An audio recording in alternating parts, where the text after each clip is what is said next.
Phone tapping కేసులో కేంద్ర మంత్రి బండి సంజయ్ కాసేపట్లో సిట్ విచారణకు హాజరు కానున్నారు.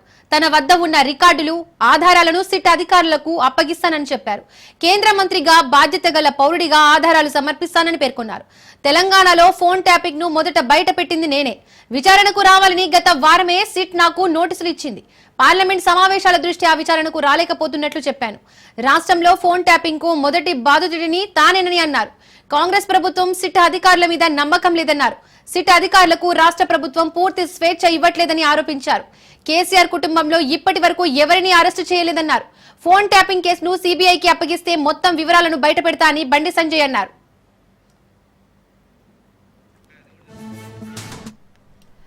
బండి సంజయ్ వెంట భారీ ఎత్తున కార్యకర్తలు, నేతలు తరలివచ్చారు.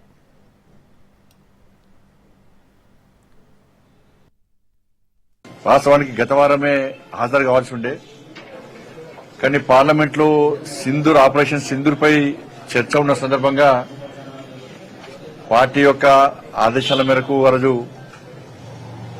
పార్లమెంట్ లో తప్పకుండా పాల్గొనాల్సి ఉండే కాబట్టి సిట్ అధికారులకు సమాచారం ఇచ్చి రాలేకపోతాను సమాచారం ఇచ్చిన వల్ల తిరిగి ఈ రోజు రావాలని చెప్పి సిట్ అధికారులు నోటీస్ ఇచ్చిన తర్వాత ఇలా సిట్ విచారణకు వెళ్తున్నా.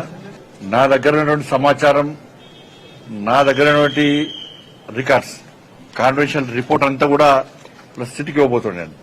ఒక కేంద్ర మంత్రి కాకుండా ఒక బాధ్యతాయుతమైనటువంటి ఒక పౌరునిగా నా దగ్గర పూర్తి సమాచారాన్ని సిట్కు అందజేసే ప్రయత్నం చేస్తున్నా.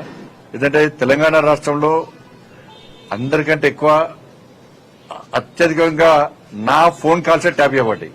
అసలు మొట్టమొదటి ఫోన్ ట్యాపింగ్ విషయంలో ఫోన్ ట్యాపింగ్ బయటపెట్టింది కూడా నేనే.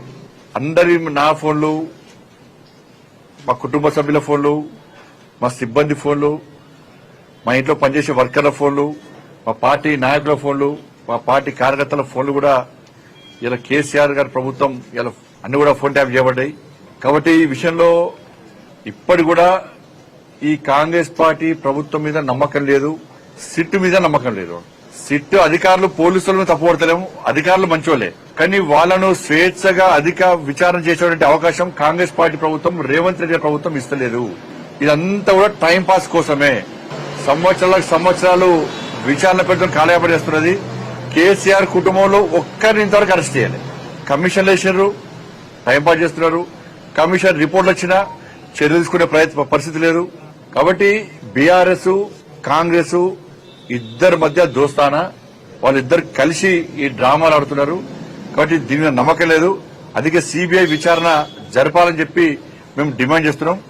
మిగతా అన్ని విషయాలు కూడా ఆ విచారణ అనంతరం మీకు వచ్చే అన్ని విషయాలు బయట చెప్తాను. వాస్తవానికి గత వారమే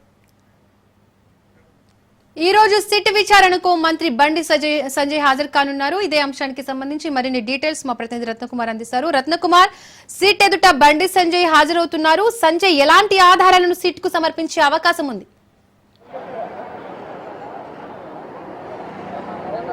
మరికొద్దిసేపట్లోనే కేంద్ర మంత్రి బండి సంజయ్ సిటీ ఎదుట సాక్షి స్టేట్మెంట్ ఇవ్వబోతున్నారు. ఫోన్ ట్యాపింగ్ కేసులో మరికొన్ని నిమిషాల్లోనే ఆయన ఇంటి నుంచి దిల్కుషా గెస్ట్ హౌస్ కు చేరుకోబోతున్నారు. ఎందుకంటే పోలీసులు, సిట్ ఇన్వెస్టిగేషన్ అధికారులు గతంలో నోటీసులు ఇచ్చి విచారణకు హాజరు కావాలని వచ్చి సాక్షి స్టేట్మెంట్ ఇవ్వాలని తెలియజేసినప్పుడు ఆయన దిల్కుషా గెస్ట్ హౌస్ లో తను అక్కడికి వచ్చి తన యొక్క స్టేట్మెంట్ రికార్డ్ చేయాలంటూ కూడా ఇటు సిట్ అధికారులను ఆదేశాలను జారీ చేసిన నేపథ్యంలోనే మరికొద్దిసేపట్లో వైపున సిట్ అధికారిగా ఉన్నటువంటి బంజారాహిల్స్ ఏసీపీ వెంకటగిరి వచ్చి ఆయన యొక్క స్టేట్మెంట్ ను, బండి సంజయ్ యొక్క స్టేట్మెంట్ ను రికార్డ్ చేయబోతున్నారు.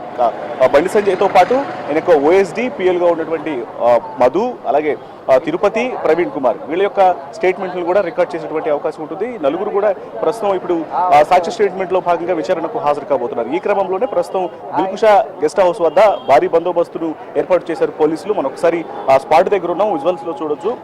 మరికొన్ని నిమిషాల్లోనే బండి సంజయ్ దిల్కుషా గెస్ట్ హౌస్ కు ఫోన్ ట్యాపింగ్ కేసులో సిట్కు సాక్షి స్టేట్మెంట్ ఇచ్చేందుకు రాబోతున్న నేపథ్యంలోనే ఈ యొక్క పోలీసు బందోబస్తును ఏర్పాటు చేయడం జరిగింది. మరోవైపు ఇప్పటికే ఇక్కడకు దిల్కుషా గెస్ట్ హౌస్ పరిసర ప్రాంతాల దగ్గరకు భారీగా బీజేపీ కార్యకర్తలు, బండి సంజయ్ ఫాలోవర్స్ సైతం చేరుకొని గత ప్రభుత్వంలో జరిగినటువంటి ఫోన్ ట్యాపింగ్ల అంశం మీద వాళ్ళు కొంత వ్యతిరేకతను వ్యక్తం చేస్తూ నినాదాలు చేస్తున్నటువంటి సిచ్యువేషన్స్ కూడా కనిపిస్తున్నాయి. మనకంతున్నటువంటి సమాచారాన్ని బట్టి ఇప్పటికే ఆయన ఇటు జూబ్లీ హిల్స్ లో ఉన్నటువంటి ఆయన నివాసం నుంచి బయలుదేరి ఇటు ఆన్ ది వేలో ఉన్నట్లు తెలుస్తోంది. ఏ క్షణమైనా మరికొన్ని నిమిషాల్లోనే బండి సంజయ్ ఇప్పుడు సిట్టు ముందు హాజరయ్యి అతని యొక్క సాక్షి స్టేట్మెంట్ ను ఇవ్వబోతున్నారు. ఇక ఫోన్ ట్యాపింగ్ కేసుని మొదటి నుంచి కూడా ఆయన తీవ్రంగా వ్యతిరేకిస్తూ వచ్చారు. గత ప్రభుత్వ హయాంలో ఫోన్ ట్యాపింగ్లు అనేవి ఈవెన్ భార్యాభర్తలు మాట్లాడుకున్నటువంటి సందర్భంలో కూడా వారి యొక్క సంభాషణలను విన్నారు. సో ఇది పూర్తిగా చట్ట వ్యతిరేకం కాబట్టి ఖచ్చితంగా దీని మీద కఠిన చర్యలు తీసుకోవాలి. బాధ్యులు ఎవరున్నది ఐడెంటిఫై చేసిన తర్వాత వాళ్ళ మీద కఠిన చర్యలు తీసుకోవాలనేటువంటి విషయాన్ని కూడా తెలియజేసినటువంటి పరిస్థితి ఉంది. వైపున తీవ్రంగా ఈ ఫోన్ ట్యాపింగ్లను ఖండిస్తూనే మరోవైపు ప్రస్తుతం సిట్ అధికారులు చేస్తున్నటువంటి యొక్క విచారణను కూడా కొంత ఆయన అబ్జెక్ట్ చేసినటువంటి పరిస్థితి కూడా కనిపించింది. ప్రస్తుతం జరుగుతున్నటువంటి సిట్టు విచారణల మీద తనకు నమ్మకం లేదు, ఖచ్చితంగా దీని మీద సిబిఐ ఎంక్వైరీ అనేది జరగాలి, అప్పుడే ఇందులో ఉన్నటువంటి దోషులను పట్టుకునేందుకు అవకాశం ఉంటుంది కాబట్టి ఆ సిట్టు మీద తనకు నమ్మకం లేదు, ఇమీడియట్ గా సిబిఐ ఎంక్వైరీ ద్వారానే ఈ ఫోన్ ట్యాపింగ్ విచారణ అనేది జరగాలి అనేది ప్రస్తుతానికి ఇప్పటికే బండి సంజయ్ చేసినటువంటి డిమాండ్ గా తెలుస్తోంది. ఇక మరి ఇప్పుడు ఆయన విచారణకు రాబోతున్న నేపథ్యంలోనే సాక్షి స్టేట్మెంట్ ఇవ్వబోతుండగా ఆయన ఏ విషయాలను సిట్ అధికారులకు తెలియజేస్తారు అనేది కొంత సస్పెన్స్ గా మారింది. ఎందుకంటే గతంలో ఆయన బీజేపీ అధ్యక్షుడిగా పనిచేసినటువంటి సందర్భంలోనూ మరోవైపున మహాసంగ్రామ యాత్రలు జరిగినటువంటి సిచ్యువేషన్స్ లో ఆయన యొక్క ఫోన్లు అనేవి ట్యాప్ కు గురయ్యాయి. మరోవైపున ఉప ఎన్నికల సందర్భంలో కూడా బండి సంజయ్ తన ఫోన్లను ట్యాప్ చేశారు అనేటువంటి విషయాన్ని ఇప్పటికే సిట్ అధికారులకు తెలియజేశారు. కాబట్టి వీటన్నిటికీ సంబంధించి ఆయన ఫోన్లు ఎప్పుడు ఏ సందర్భాల్లో ట్యాప్ కు గురయ్యాయనేటువంటి విషయాల మీద కూడా ఒక స్పష్టతనైతే ఇచ్చినటువంటి అవకాశాలు చాలా కీలకంగా కనిపిస్తున్నాయి. ఇక మరోవైపు బండి సంజయ్ యొక్క సాక్షి స్టేట్మెంట్ అనేది సిట్ అధికారులు చేయబోతున్న నేపథ్యంలోనే రికార్డ్ చేయబోతున్న నేపథ్యంలో ఇక్కడకు పలువురు బీజేపీ నాయకులు కూడా చేరుకున్నారు. ఇప్పటికే ఇటు వెస్ట్ జోన్ డీసీపీ లోపలికి వెళ్ళడం జరిగింది. ఆయన ఈ సిట్టుకు ఇన్ఛార్జ్ గా వ్యవహరిస్తూ ఉన్నారు. ఇక వైపున పోలీస్ అధికారులతో పాటు ఈ సిట్టు మరి పలువురు ఇటు బండి సంజయ్ యొక్క న్యాయవాదులు సైతం ఇక్కడ సిట్టు విచారణ జరగబోతున్నటువంటి సాక్షి స్టేట్మెంట్ రికార్డ్ చేస్తున్నటువంటి ప్రాంతానికి దిల్కుషా గెస్ట్ హౌస్ వద్దకు చేరుకున్నటువంటి విజువల్స్ ను కూడా చూస్తున్నాం. అడ్వకేట్స్ మొదటగా లోపలికి వెళ్తున్నటువంటి దృశ్యాలను కూడా మనం ఎక్స్క్లూజివ్ గా చూస్తూ ఉన్నాము. సో వైపున ఇటు ఇప్పటికే డీసీపీ లోపలికి సిట్ ఇన్ఛార్జ్ గా ఉన్న డీసీపీ విజయ్ కుమార్ లోపలికి వెళ్ళడం జరిగింది. అలాగే ఇప్పుడు బండి సంజయ్ న్యాయవాదులు సైతం లోపలికి వెళ్ళి, ఎందుకంటే కేంద్ర మంత్రి హోదాలో ఆయన కూడా మొదటిసారి యొక్క సిట్టు విచారణకు వస్తున్నారు కాబట్టి సాక్షి స్టేట్మెంట్ ఇచ్చేందుకు వీటన్నిటికీ సంబంధించి కూడా ప్రస్తుతం కొంత ఇప్పుడు ఆయన ఏం చెప్పబోతున్నారు అనేటువంటి ఉత్కంఠ అయితే నెలకొని ఉంది.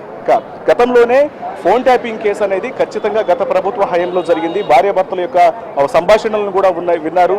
ఇది చాలా దుర్మార్గమైనటువంటి విషయాలన్నింటినీ కూడా బండి సంజయ్ బహిరంగంగానే ఆరోపించారు. వీటి బాధ్యుల మీద కఠిన చర్యలు తీసుకోవాలనేటువంటి విషయాన్ని కూడా తెలియజేశారు.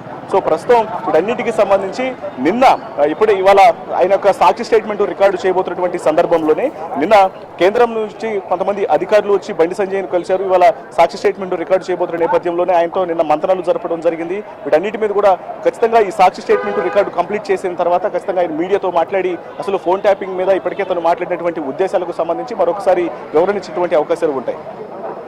Right Ratnakumar, thank you.